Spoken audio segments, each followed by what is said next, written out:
আসসালামু আলাইকুম রহমতুল্লাহি ওয়া বারাকাতুহু। আমি ডাক্তার মীর শহীদুল ইসলাম অত্যন্ত গুরুত্বপূর্ণ এবং অতি আকর্ষণীয় একটি তথ্য শেয়ার করেছি।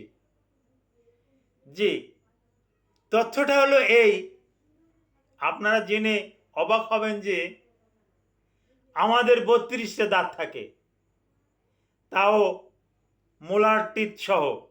আর মস্কুইটো হ্যাজ 47 টিথ, মশার ৪৭টা দাঁত আছে।